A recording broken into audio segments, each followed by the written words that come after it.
สบายดีทุกคนที่อยู่นำ YouTube เนาะวันนี้จะเข้ามาอยู่ในซ่องของ TM ออนไลน์ IT เนาะเป็นซ่องน้องใหม่ที่หาก็ลงแอปครั้งแรกเราจะมาลงแอปเป็นระยะตัวนี้จะถือว่าเป็น EP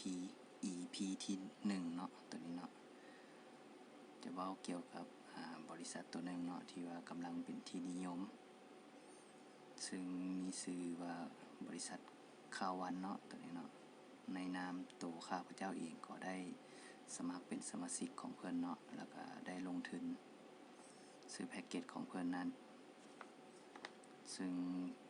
ตัวข้าพเจ้าเองก็ซื้อช่วงโปรโมชั่นเนาะซื้อช่วงที่ว่าซื้อแพ็กเกจไว้แล้วอัปเกรดเป็นแพ็กเกจแบ็คไปเลยเนาะตัวนี้เนาะถือว่ามันก็ดีอย่างหนึ่งเนาะตัวนี้เนาะถึงว่าในบริษัทตัวนี้เนาะเพิ่นได้มีข่าวว่าเพิ่นสิ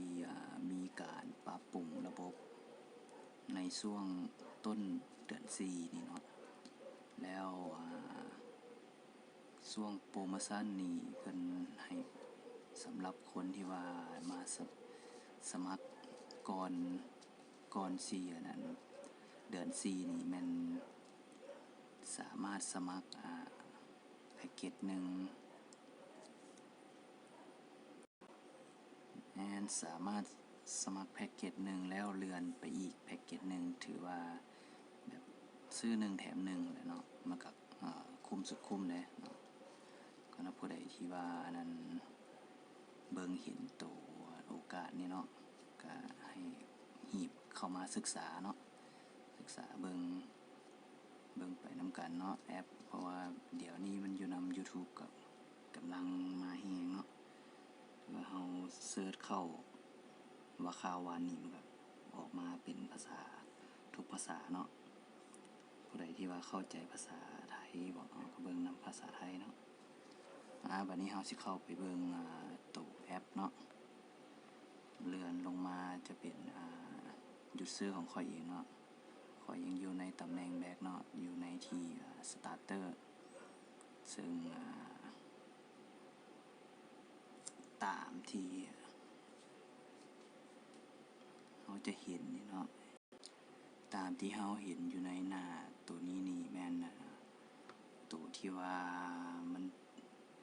เป็นตัวนี้เนาะมันจะแม่นเงินที่ว่าเฮาสามารถถอนออกมาใช้จ่ายได้เนาะถอนอยู่ในการ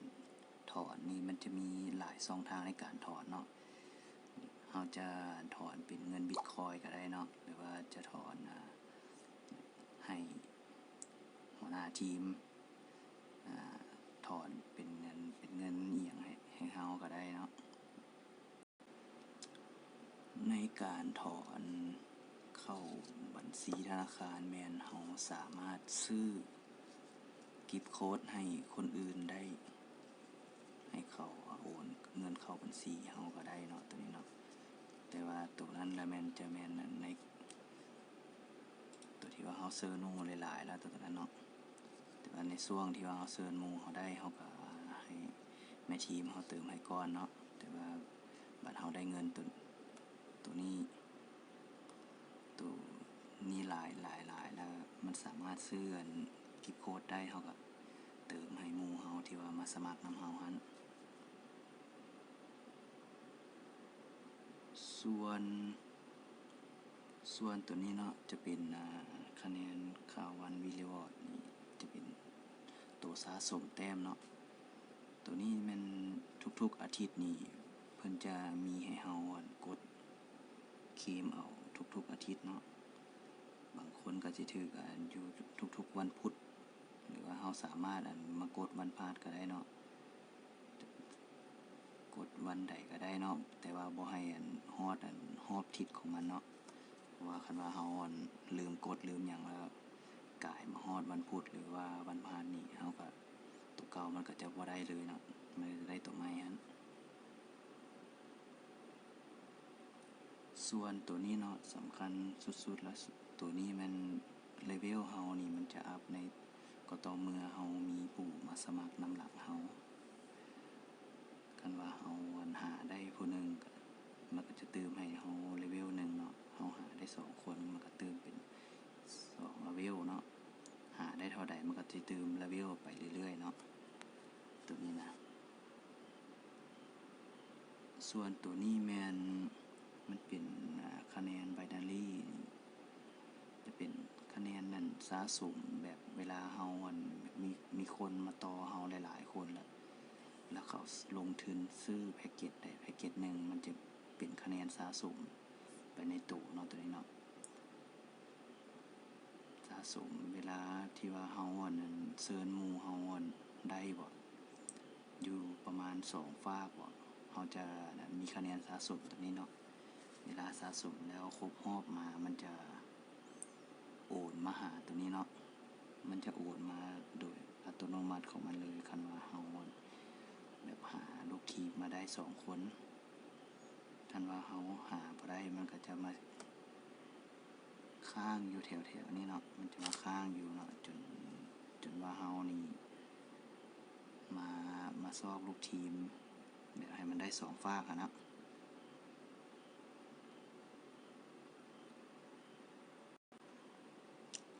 สำหรับตัวข้าพเจ้าอีกเนาะ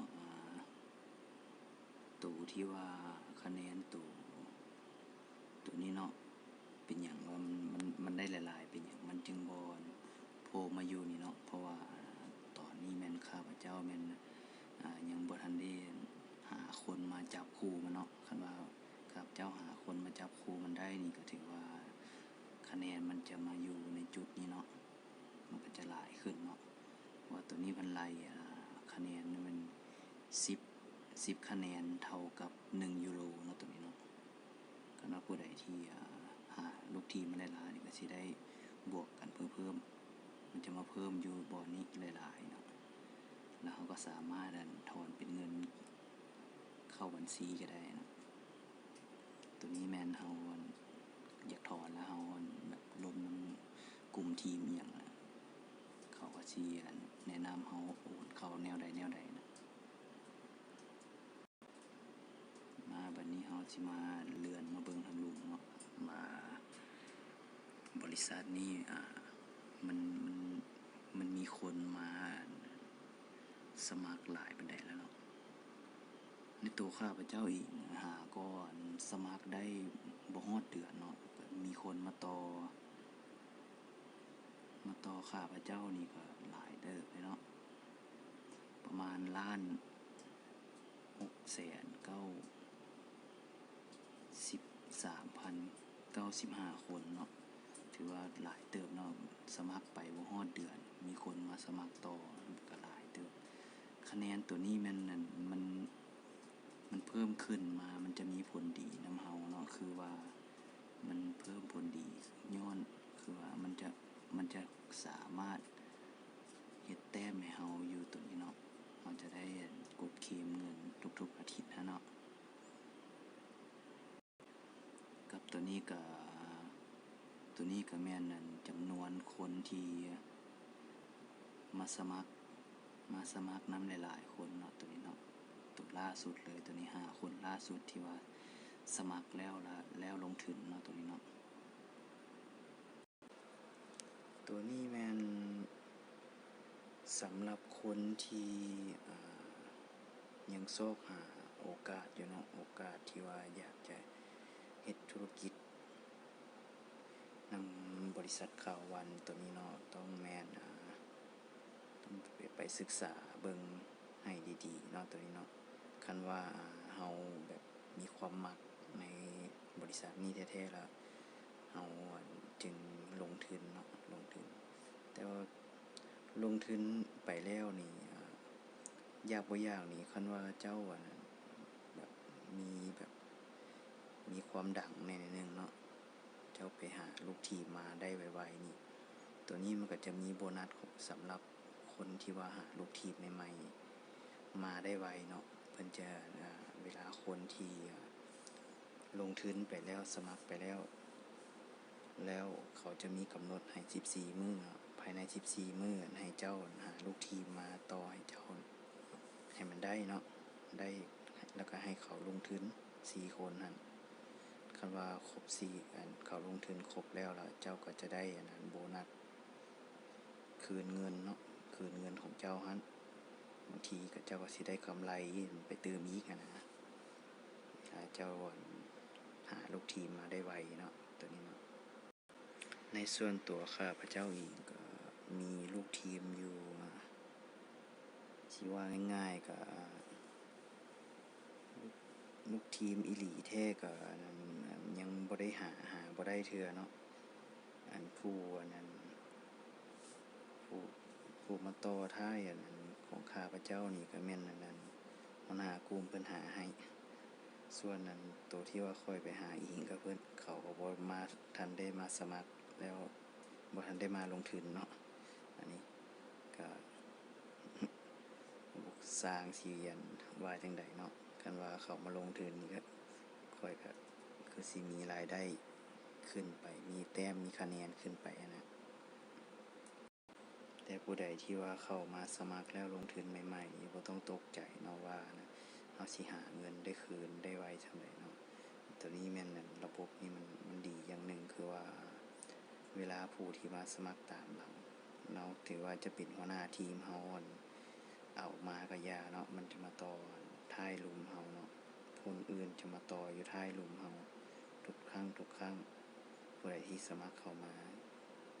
เขาจะมาต่อลงท้ายหลุมเฮาเวลาเขาลงทุนไปเฮาจะได้คะแนนทั่วกันหมดเลยนะตอนนี้เนาะผู้ใดที่มาสมัครใหม่ก็บ่ต้องน้อยนำตามใจว่าตัวเองสิบ่มีรายได้หลายเนาะเพราะว่าบริษัทนี้มันนั่นเพิ่นนั่นอยากบ่อยากนี่มันเติบโตใหญ่ขึ้นมาสมาชิกก็หลายขึ้นเนาะเจ้าสมัครแล้วลงทุนเดี๋ยวนี้นี่เจ้าให้มีโอกาสที่ว่าจะอยู่ทางเทิงหลายกว่าเนาะของมันตัวข้าพเจ้านี่ก็ยังว่าหาเขามาสมัครกันได้บ่ฮอดเดือนเนาะแต่ว่าก็ยังมีคนมาสมัครต่อนำนี่ก็หลายคนเนาะคันว่า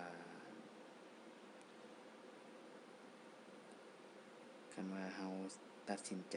มาลงทุนแล้วมาสมัครตอนนี้นี่มันจะมีการดีเนาะเพราะว่าได้ยินข่าวว่าทางบริษัทนี้เพิ่นจะหยุดโควตาสำหรับมันสมาชิกอันนั้นบุกเบิกรุ่นบุกเบิกนี่เพิ่นจะหยุดเนาะอันนี้ฟังข่าวๆมาอีกเทื่อนึงเนาะนำสายกลุ่มเนาะว่าเพิ่นจะหยุดอันวันที่31เดือน3นี่บ่หยุดช่วงเหมือนรุ่นบุกเบิกนี่ก็ว่าเพิ่นหยุดไปแล้วนี่โบนัสอีหยังต่างๆนี่มันจะแบบมันจะดรอปลงมาเนาะเฮาก็จะได้น้อยลงหั่นน่ะก็ผู้ใดที่ว่าตัดสินใจสมัครแล้วลงทุนในตอนนี้จะมีผลดีเด้ผลดีในอนาคตเนาะแล้วก็จะได้โบนัสหลายอย่างสำหรับอันรุ่นนี้เนาะรุ่นบุกเบิกที่ว่าเพิ่นนั่นยังให้โปรโมชั่นอยู่นะตัวนี้ก็สิเว้าอีกเทื่อนึงเนาะว่าอันนั้นสำหรับวัยรุ่นยุคใหม่ที่สนใจแบบเรื่องธุรกิจออนไลน์หาเงินทางออนไลน์นี่ถือว่าแอปตัวนี้ตอบโจทย์ได้ดีเนาะหรือว่าเป็นบริษัทที่ว่าตอบโจทย์สำหรับวัยรุ่นที่กำลังซอกหารายได้ที่ว่ายืนยงมั่นคงเนาะตัวนี้เนาะก็การันตีได้เลยว่าแอปตัวนี้จะสร้างกำไรให้เฮามหาศาลในอนาคตเนาะผู้ใดที่มีความสนใจและสนใจในตัวแอปตัวนี้หรือว่าบริษัทตัวนี้เนาะแม่นให้ติดต่อพ่อพันธุ์ที่ข้าพเจ้าก็ได้เนาะเดี๋ยวข้าพเจ้าจะทิมเบอร์ไว้ทางลุมเนาะหรือว่าผู้ใดที่แบบเบิ่งคลิปแล้วมีหยังที่ว่ามันกึกๆกักๆหยังก็ติชมได้เนาะคอมเมนต์อยู่ทางลุมได้เนาะเดี๋ยวข้าพเจ้าสิไปปรับปรุงแก้ไขอิหยัง การเว้าการว่าอหย่างเนาะเพราะว่าข้าพเจ้าเองก็หาก็เปิดมาลงคลิป YouTube เป็นครั้งทำอิฐอันนี้ก็อันใดที่ว่าเฮ็ดให้ก็ของคาเว้าบ่ถูกบ่หยังก็ขอโทษอภัยมานำทุกท่านเนาะขอสุดท้ายนี้ก็ขอลาไปก่อนนะไว้มี EP ข้างหน้าแล้วสิเอาลงมาอัปเดตให้บรรดาทุกท่านให้รับชมนำ